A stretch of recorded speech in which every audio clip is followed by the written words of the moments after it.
Welcome to another keynote session by one of our eminent economists of our times who has worked in almost every possible field where the economist can work.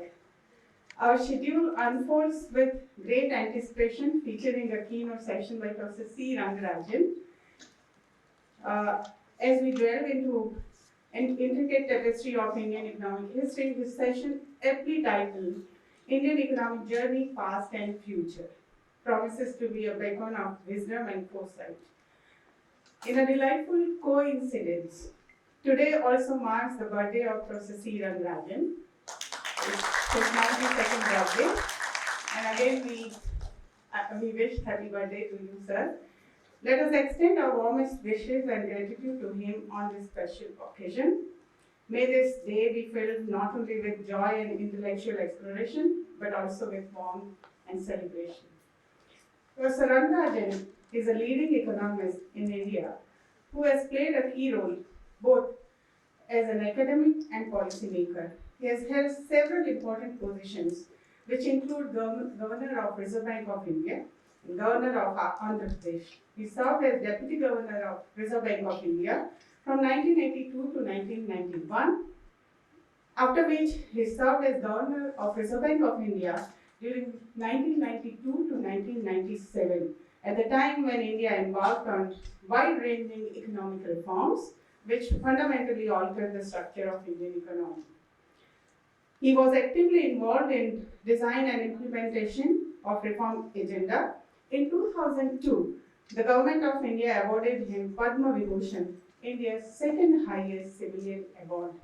Professor Rangarajan obtained his PhD.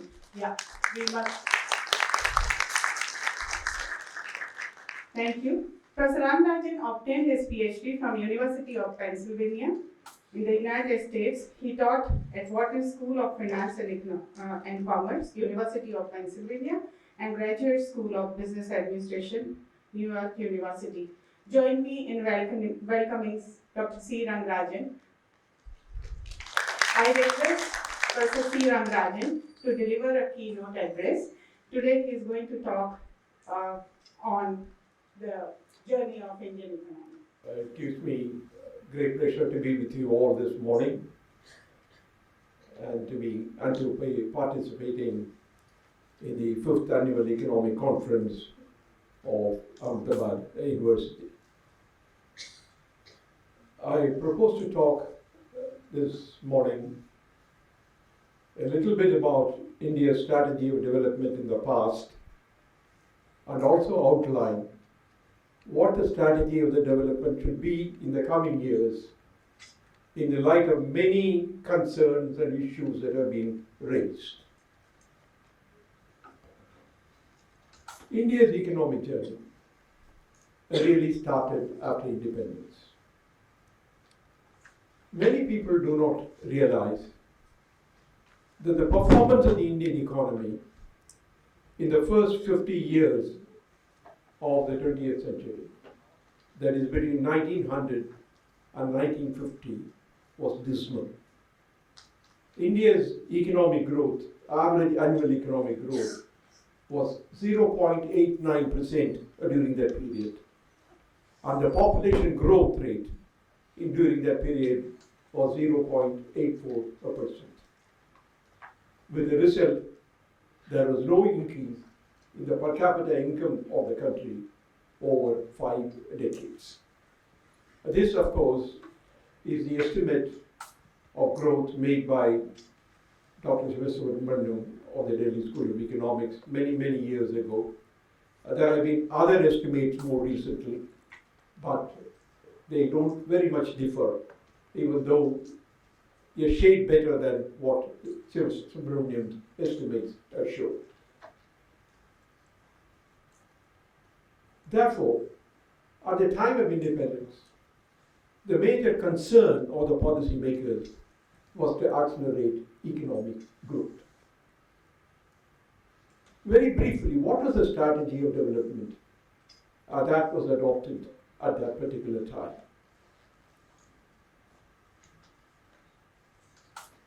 The dominant view in economic literature on development during the 1950s and 1960s was that the state had an important role to play and that it must undertake activities to correct what came to be known as market failure.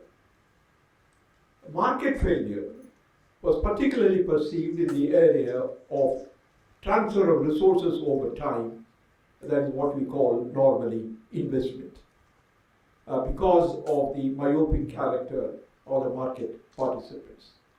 At that time, the market participants, which include the general public as well as the institutions, did not have the foresight enough to see what the future shape of India will be, and therefore they may not be forthcoming to invest in areas which may be good in the long run, but which may not be perceived in the short run.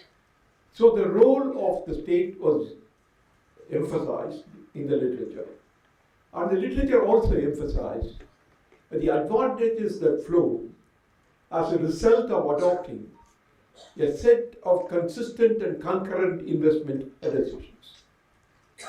It is this approach which led to the adoption of nationwide economic planning, not only in India, but in many other countries.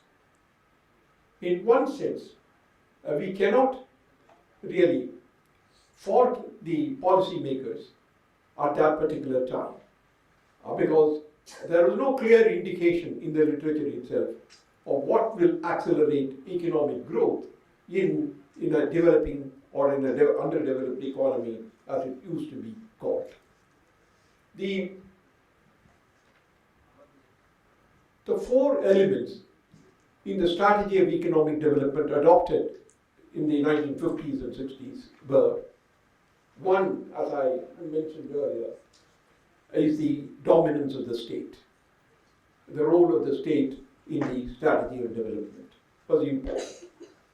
Second, we need to raise the savings and investment ratio. I will come back to these two things as far as the intellectual underpinnings were concerned. Thirdly, it is the import substitution as an element in the strategy of development. And four, the emphasis on heavy industries in the process of industrialization. The savings rate and the investment rate being raised flow from some of the important contributions of economists at that particular time. The investment rate had to be raised because, as the Herald Domar growth model would say, that the main driver of economic growth is investment, and therefore the growth rate is equal to the savings or investment rate divided by what used to be called the incremental capital output ratio. The savings rate is important because if the investment rate is to go up, the savings rate has also to go up. In fact, Arthur Lewis, who got a Nobel Prize in economics much earlier, wrote in 1954, and he said the central issue for development economics was to understand how a country which saves 5% of its income is transformed into one which saves 20% of its income. So this emphasis resulted in our own plans which sought to raise the savings and investment rate. I have already talked about the importance of state intervention as a dominant view at that particular time. And the third element which I mentioned was the import substitution. The import substitution essentially meant that India was importing X number of commodities at that particular time. And the best way of industrialization is to domestically produce what we are importing, because the demand exists, and therefore what is required is to produce those machines and other things which we are importing from outside. But this import substitution strategy has its own disadvantages. After all, we are importing from outside only because the cost of importing is less than the cost of producing the goods. And that is as a consequence of that, essentially India became a high cost economy. And as a consequence of it, the exports of India started falling. Many people may not realize that India's exports, as a share of total world exports in 1947, was 2%. Of the global exports, 2% of that was contributed by India. Very quickly, it came down to less than half of 1%, 0.5% to that level. And it is also important to note, even as of now, after all the reforms that we have undertaken, India's exports, as a share of the world exports, has yet to touch 2%. It is very close to it, but it has not yet touched 2% of the global exports.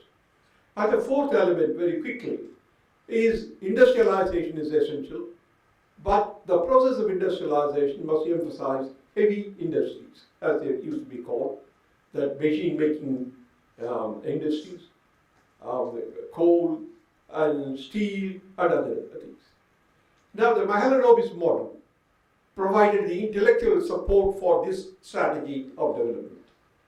But strictly speaking, all of you who have studied the Mahalanobis model would see that it is strictly valid only if you assume a closed economy. If you open up the Mahalanobis model, then the very propositions that were derived from the Mahalanobis model do not hold weight.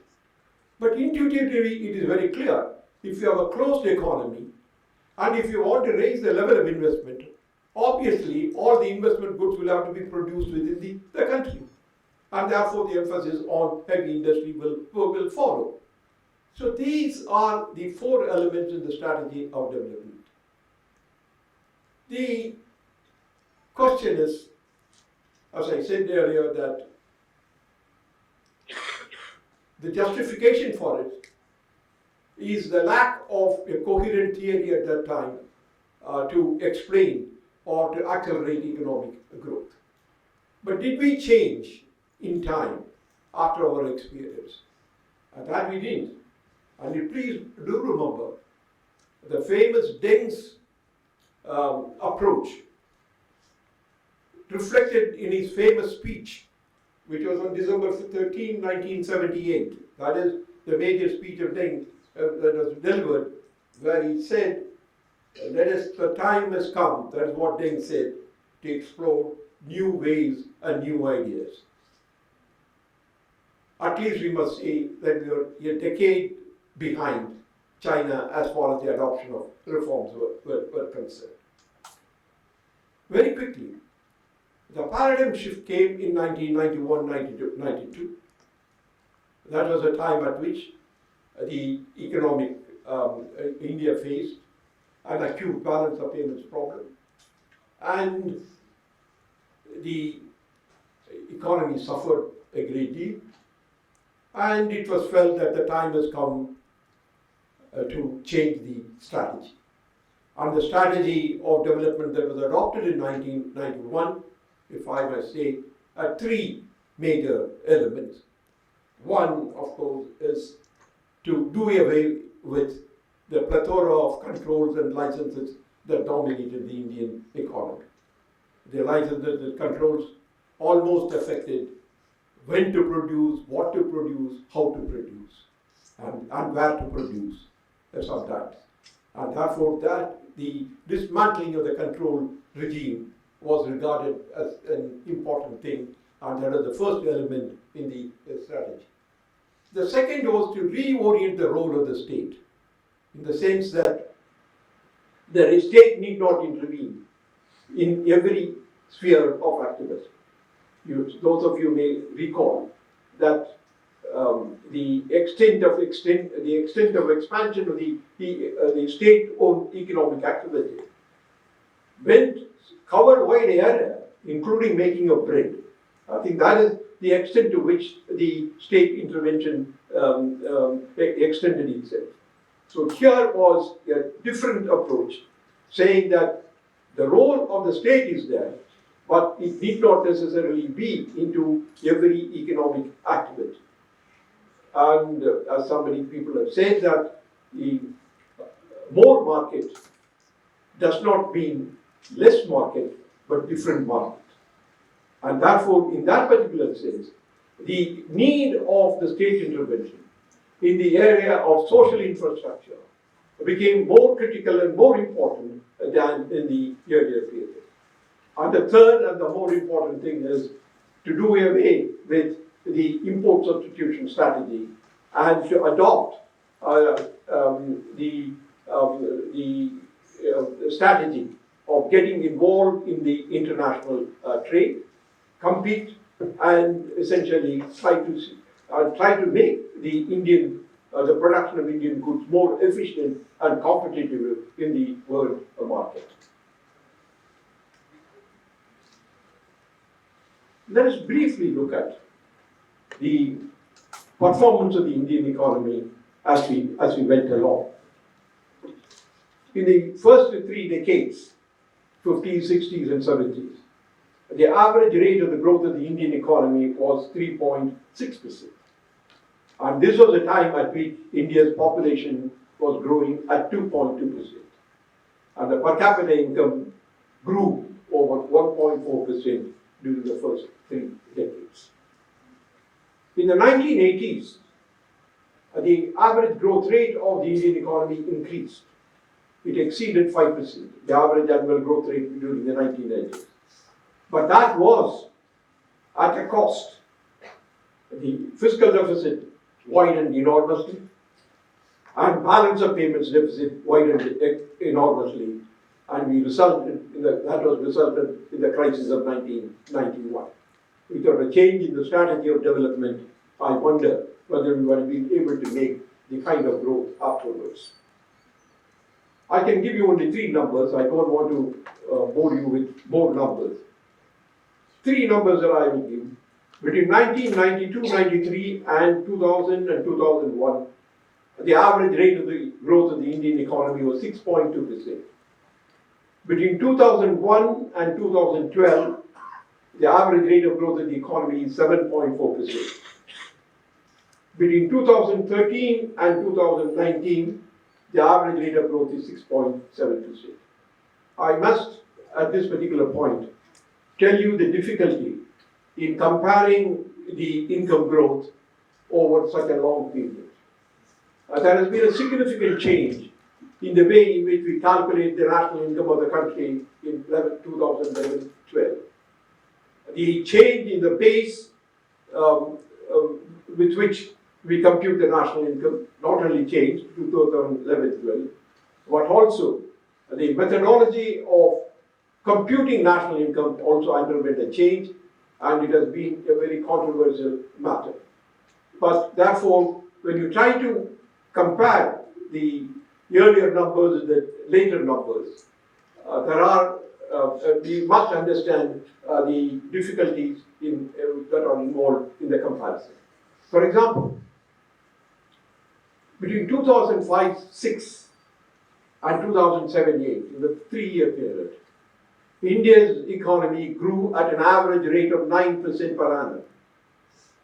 That is the highest rate of growth that the Indian economy has seen. 2008-09, it went down because of the international financial crisis. But the following 2 years, the average rate of growth was about 8%. And therefore, if you compute the rate of growth of the 6 years, it comes to more than 8% per annum. Now, if you look at the rate of growth of the Indian economy, using the 2011-12 base, this 9% completely disappears. In fact, we work national income data with the base of 2011-12, the rate of growth of 2007-08, which was actually 9.4% according to 2004-05 basis, comes down below 8% or close to 8%. Therefore, there is a problem in comparison. But the fact of the matter is that the Indian economy did show a considerable amount of growth acceleration after the introduction of the reforms. But I will come back to what other things that we should look at when we are looking at the performance of the economy. After 2011-12, even before 2013-14, the Indian economy started declining. When people ask the question, do reforms lead to economic growth? The answer is generally yes. But the performance of the Indian economy did decline after 2011-12. And in fact, in the last year of that period, that is 2012-13, the rate of growth of the Indian economy was 4.5% according to the 2004-5 series and 5.5% according to the 2011-12 base series. So it did decline at that point. There are many articles written trying to understand why the Indian economy did decline in that particular period. I have also written on that, but I will only not take your time this morning to explain in depth these reasons. One is, of course, cyclical, because all economies pass through the phase. When the economy has reached its full potential, then, as Hicks said, the economy starts creeping on the ceiling, and then it comes down. Therefore, it happens every year. And the full potential perhaps was reached when I said 9.4% rate of growth of the economy. And one simple reason is that all economies go through a phase of a decline once the peak has been reached and the capacity utilization has reached to something like 80 or 82%. That's one thing. The second is the point that this period also saw an enormous increase in credit, and that enormous increase in credit also led to a situation in the subsequent period of large non-performing assets. What happens is that when the economy is rosy, bankers also get caught up in that mood, and therefore every project that is presented looks like attractive. Everybody thought that if you have crossed 9.4% of the rate of growth, it looks like that we will continue to grow. I mean, many people believe like that we will continue to grow at this rate for another decade or so, then that will completely transform the Indian economy. So projects which were viable on the assumption of a higher rate of growth becomes unviable the moment the rate of growth begins to fall. It is not the fault of the bankers, it is not the fault of policymakers, but it is inherent in an economy where the rate of growth begins to fall. That's one thing. And third, I mentioned about incremental capital output ratio. That is essentially for producing 1 unit of output, how many units of capital you require. Now this suddenly started increasing after 2011-12 because of the simple reason that the environmental considerations began to dominate, and the environmental clearances took a long time for the government to give. If you can recall, during that period, 3 environment ministers were there. I mean, almost the tenure of each environment minister was only 1 year or something like that. So there were problems in clearing the investment proposals, projects, and that also contributed to it. And finally, of course, there was a non-economic factor. The government at that particular time was beset with so many other issues which are of political nature in terms of grabs, bribes and so on and so forth. And that also contributed to, in some sense, the delay in decision making. So all of this, I think more detailed explanation I shall offer when I speak only on that particular subject alone. So the point really is that the economic growth did pick up considerably after the reforms were introduced. One thing I would like to emphasize, which maybe is my obsession, that for the economy to grow, and when we begin to talk about the future, that will also become extremely relevant, is the major driver of economic growth is investment. And if that begins to fall, then the economic growth will necessarily be falling. That is one complication when you look at the investment rate. The investment rate can be computed in current prices. The investment rate can be computed in constant prices. What I mean is, you look at the national income of the country in nominal terms. What is really relevant is the national income in constant prices, not the national income in current prices. Because otherwise the income will be higher just because of the increase in the price level. So you have to deflate the income by the price increase in order to get it in constant prices. What is happening in this period was that the investment rate in current terms, let us say, was 29%, which is what it is now, 29 and 29.3 or something like that.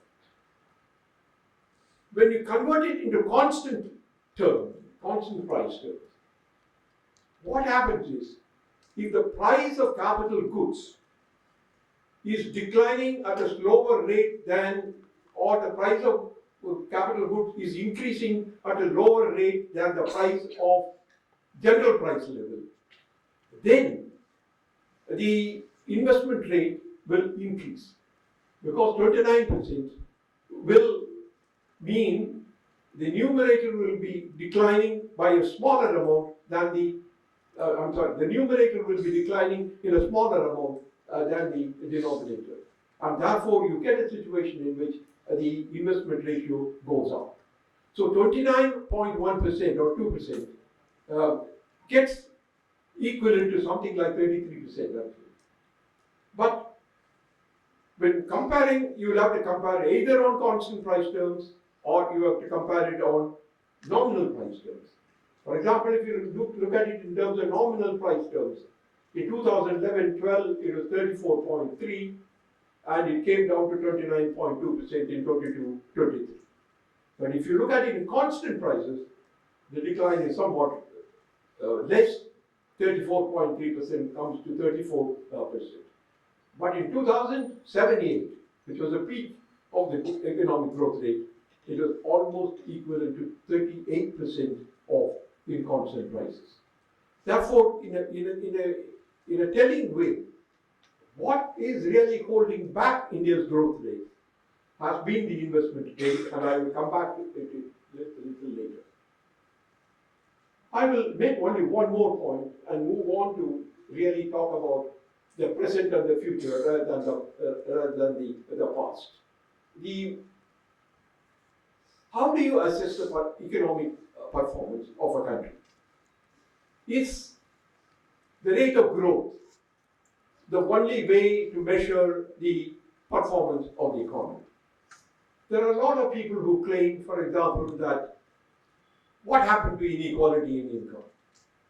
What happened to poverty in the country?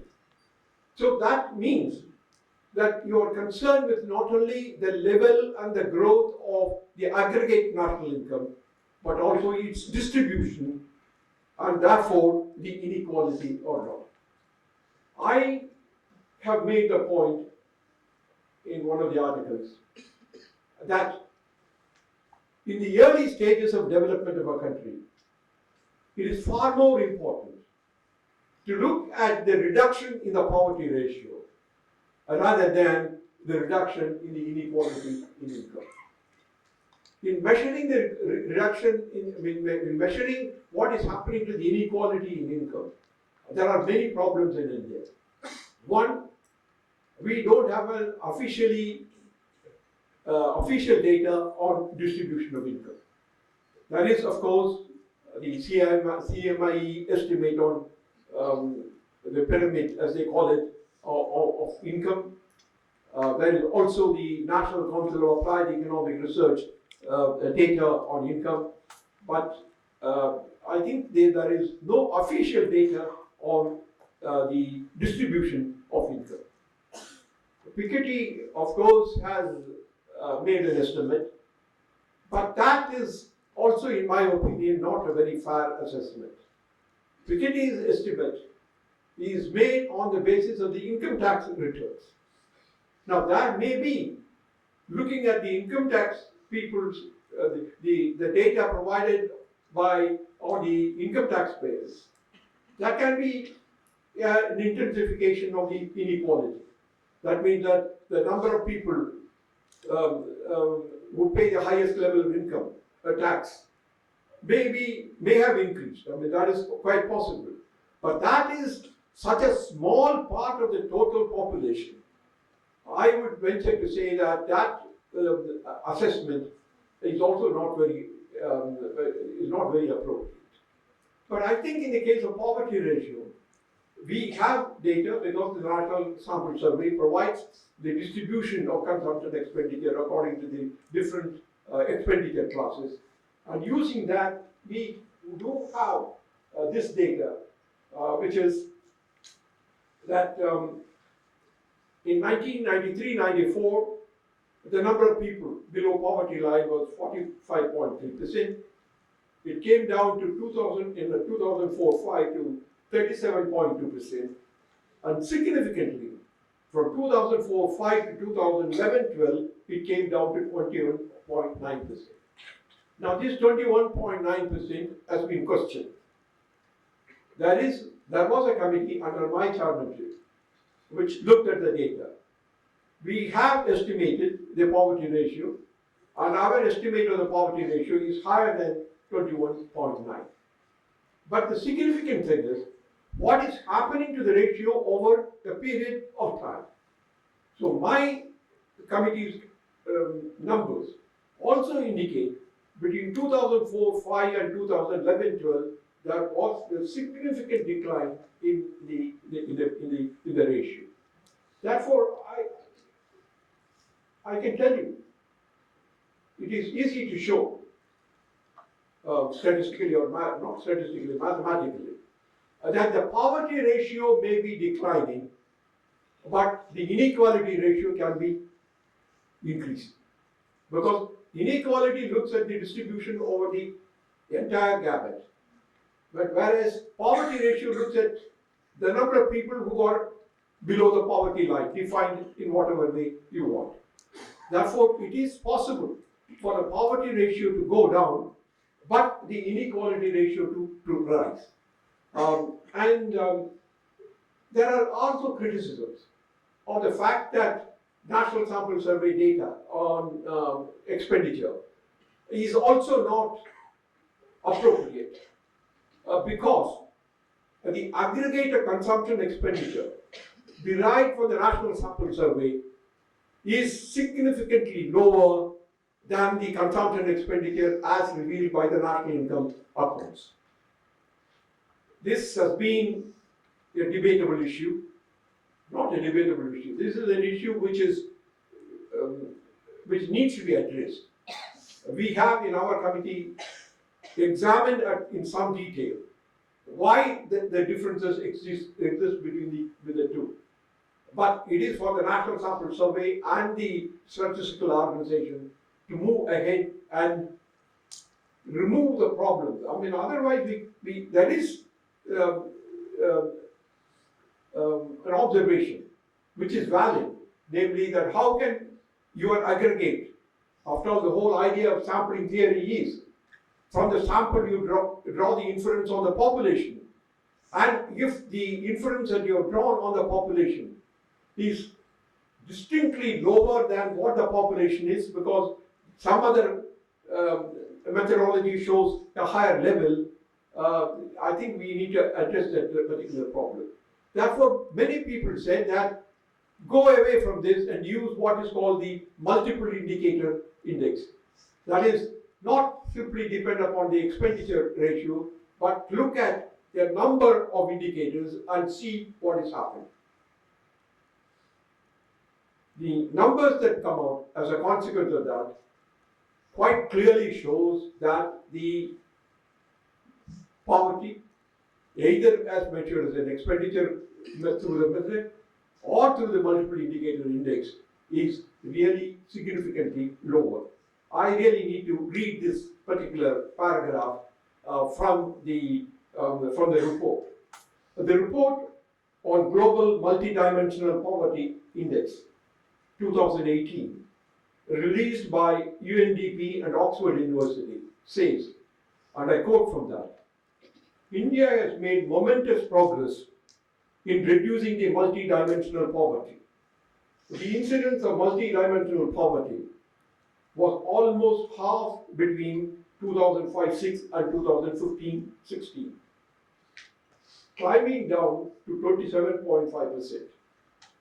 The Global Multidimensional Poverty Index was cut by half due to deeper progress among the poorest. Thus, within 10 years, the numbers of poor people in India fell by more than 271 million. This is indeed a high praise. Let us understand two things.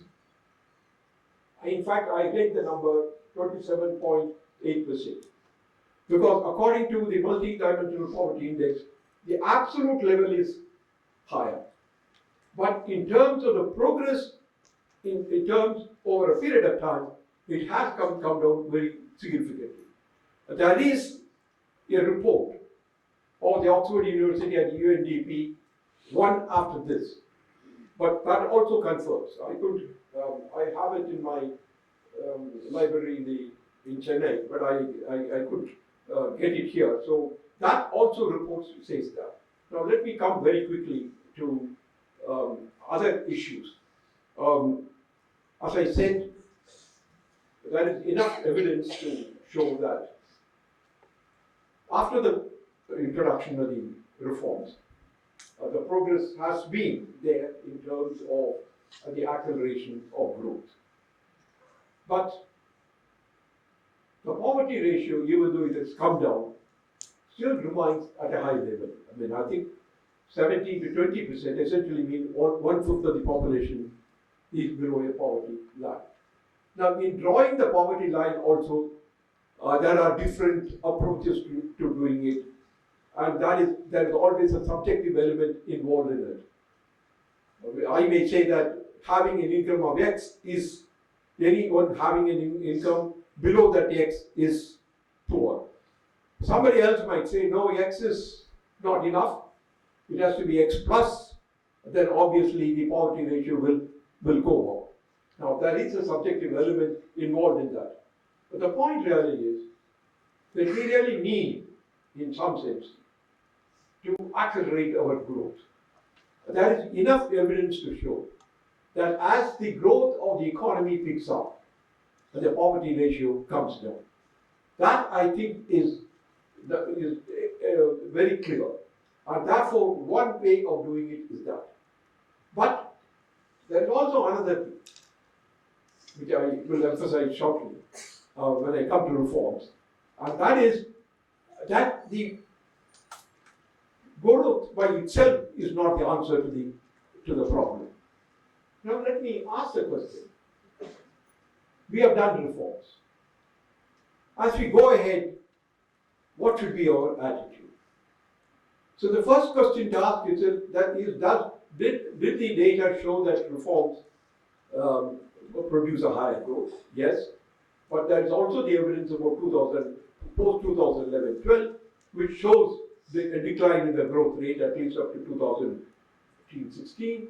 Then what is to be done? Therefore, it is very clear in the language of the economists, reforms are only a necessary condition. It is not a sufficient condition for the growth to occur. And we really need to create an environment and a climate in which the investment will increase. So what are the lessons from the reform experience? I cannot go into the reforms in great detail. And first, I think we need to identify sectors where reforms are needed, where there's a decline in efficiency, or where the efficiency is low. We need to introduce reforms. The power sector, the financial system, agricultural marketing, and not the least, governance. All of these require reforms in order to be able to maintain a higher rate of growth. And it's also important the state and center should cooperate in initiating reforms. The other thing is, we need more discussion and understanding of consensus building is required on reforms. Let's go back to agricultural marketing. There were the three legislations that the present government introduced at that time. Looked at in abstract, these reform legislations were not in any way bad or will not help, were not adequately help farmers. I think they are. But the problem with those legislations was the inadequate discussion and consensus building on that. I think reforms cannot be introduced hereafter with a kind of force with which we could do it in the let's say 2000 period or 2005 period.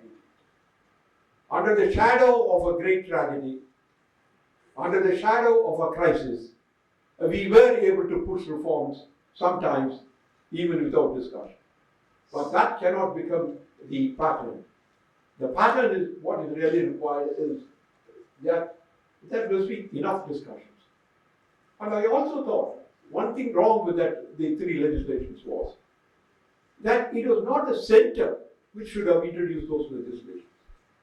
It is at the state level those legislations should have been introduced.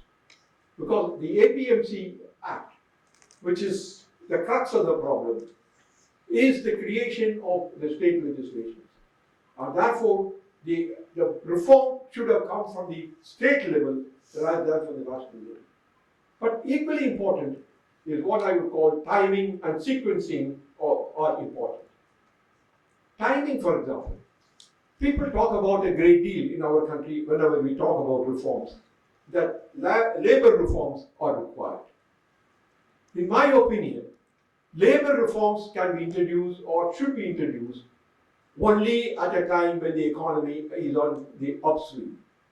Because the labor will not then realize that these reforms will not come in the way of their earnings going down. It's the wrong time to introduce labor reforms when the economy is on the downswing. Therefore, timing and sequencing are critically important in terms of reforms. Of course, there are specific issues with respect to reforms. I particularly think introducing the old pension system is a wrong thing, and it will not. It will put a big burden on the states and the center. Equally, some of the steps that the government have been taking in the recent years to raise the import duties is also not in the spirit of the reforms, because the very basis of introducing reforms was essentially to get to a situation in which we move away from that approach. As I mentioned earlier, we need reforms. Reforms lead to growth, but growth must be supported. Growth must be supplemented by a drive to introduce appropriate social safety nets. Please look at the period of 2005-07 to 2019. That is a period during which the Rural Employment Guarantee Scheme was introduced. That was the period in which the extended food security system was introduced. Therefore, what you really require is a combination of the reforms, growth, supported by social safety nets. Thus, reforms, growth, and equity must constitute the triad of government policy in terms of ushering in a better India. Now, let me take another 5 or 10 minutes at the maximum, and that is to say really what are the issues that arise as we look ahead in the future. One first thing is, as I mentioned earlier, that we need to raise the investment rate and we need to raise the growth rate. It is probably true that at this particular moment, we need to be satisfied with somewhere around 7% rate of growth in the economy in a sustained way. If we can do that, that is what it will give us a period during which the growth phenomenon will be consolidated. Then, what is the investment rate that is required? ICOR has gone up. In recent period, the ICOR has been about 5%. Therefore, I would say that we need to aim at a rate of growth of 7% per annum, and for which the investment rate in constant prices will have to be 35%. So this is the broad strategy that we really require. An investment rate, that is, to put it, investment rate is not the correct word. The gross fixed capital formation rate is 35%, which will give us, with an incremental capital output ratio of 5 to something like 7%, that is what we need. So raising the investment rate, the question goes back, what is to be done in order to raise the investment rate? There has been a pickup in the investment rate or the gross fixed capitalization rate in recent period, but that has all come because of the increased government expenditure on government capital expenditures. What is really required is an increase in capital expenditures on the part of the corporate and the non-corporate sector in the economy, and that requires both stimulating factors, include not only economic factors but also non-economic factors like social cohesion and so on. And it also requires a stable fiscal system going. And I think that during the COVID period, we went away from the fiscal norm of 6% of the GDP for center and states taken together. So we went very high. Look at the center alone. The norm was 3% of the GDP, and we went beyond 7%. So we need to really come back and establish a roadmap for fiscal consolidation. See, in one sense, given a level of savings, the higher the government takes away from that pool, less is available for the other sectors of the economy.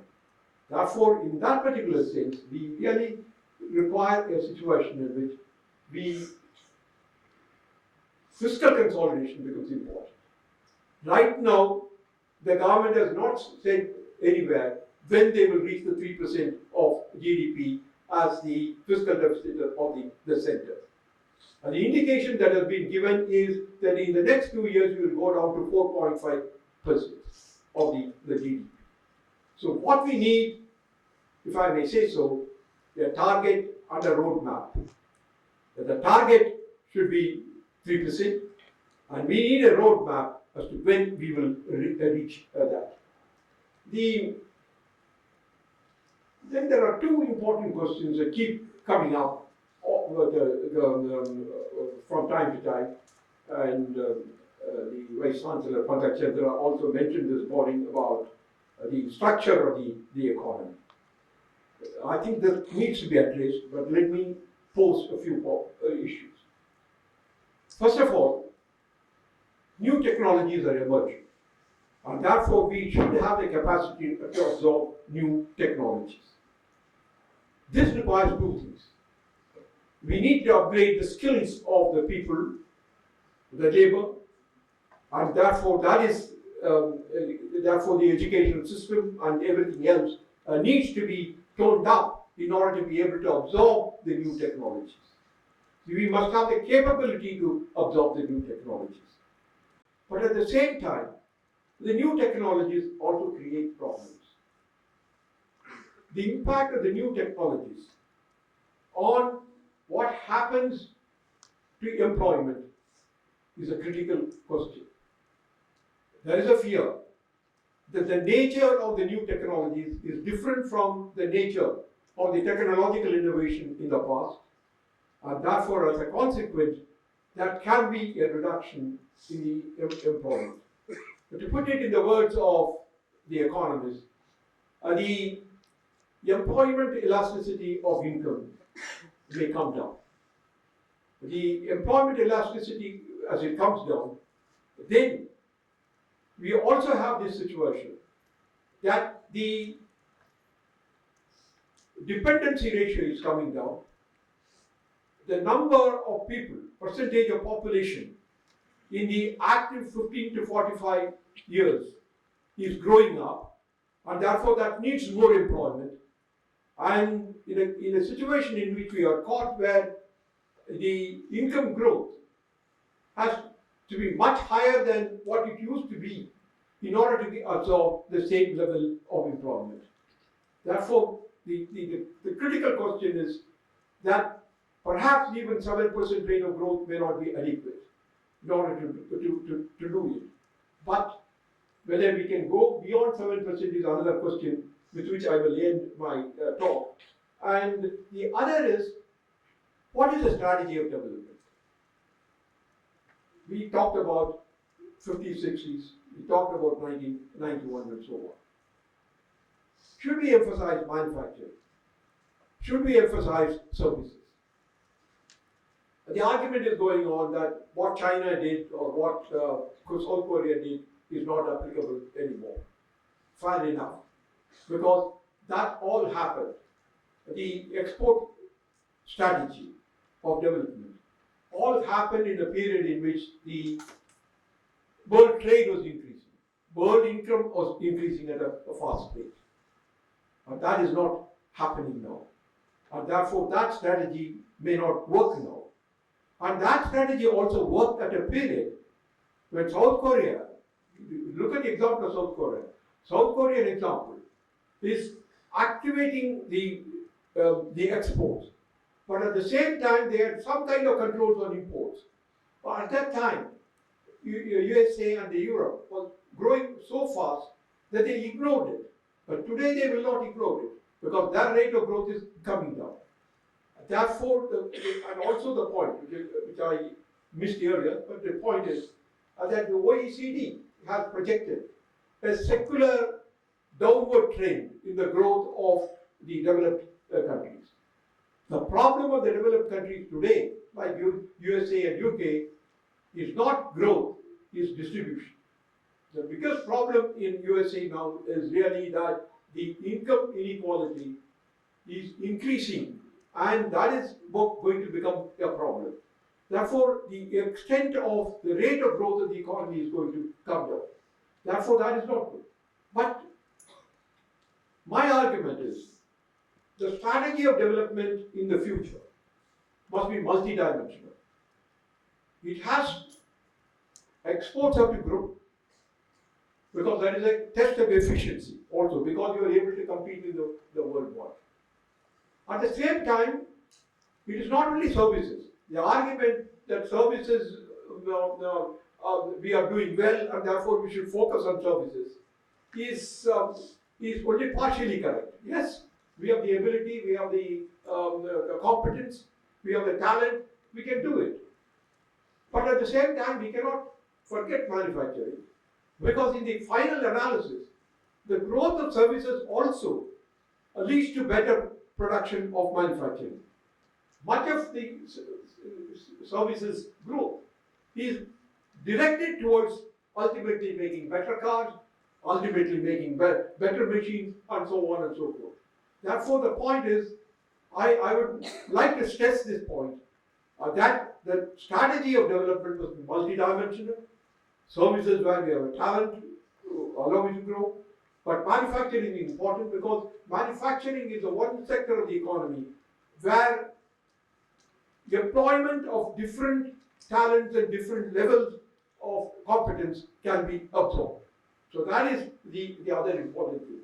So finally, I would say that there is a problem about the economies like India growing faster because of certain things that are happening in the world outside. As I mentioned earlier, growth rate may come down. The approach to free trade is also undergoing a change. And thirdly, with the emphasis on environmental considerations and climate change and so on, there's also going to be some emphasis on reducing the emissions, which means reducing the rate of growth of certain sectors of the economy. So all these are the kinds of threats that we might pose. To conclude, we talk about the fact that we are the fifth largest economy in the world. Some people say that we already moved to fourth, and very soon we will come to third. Good. I think that is an achievement of which we can be proud. But at the same time, in terms of per capita income, the picture totally changes. That if you rank all the countries in terms of per capita income, India ranks 142 out of 170 or 197. So we have a big problem there because we have a huge population. We talk about becoming a developed country in 1947. What does the word developed country mean? Developed country means that the per capita income is at least equal to $13,000. So we are now at something like $2,500 or $2,600. Therefore, there is need for a five-fold increase in order to become a developed country. Therefore, the task before us is enormous. And I also mentioned earlier about the distribution factor, namely that it is equally important that we reduce the poverty ratio and perhaps move on to the next stage of reducing the inequality income also. Therefore, I would say that growth and equity should not be posed as opposing considerations. They must be weaved together to produce an acceptable pattern of development. Growth and equity are the two legs on which a country should walk. If you ignore any one leg, you can only limp along. Therefore, we need to be careful about both. But at the same time, I think that we need to grow at 7 to 7.5% growth, even though the international situation is not that great. We really need to. India is a vast country, but the aspirations of the people are also growing, and therefore we really need to aim to grow at 7.5%, and at the same time provide for greater social safety nets in the economy. There is therefore no doubt about the fact that we need to run fast in this country. Thank you very much.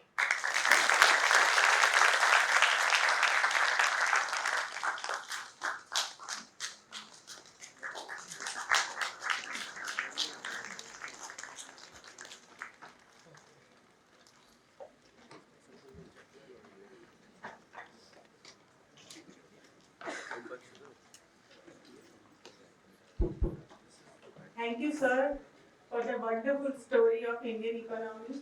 It's always pleasure to hear sir about his views on growth story of India or poverty or any other because he puts up facts so nicely.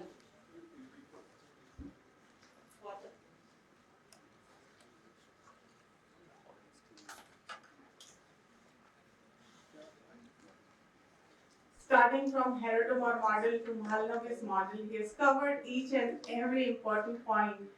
And as a student of economics or Indian economy, we have had really good time discussing his views on poverty and other concepts. Thank you, Professor.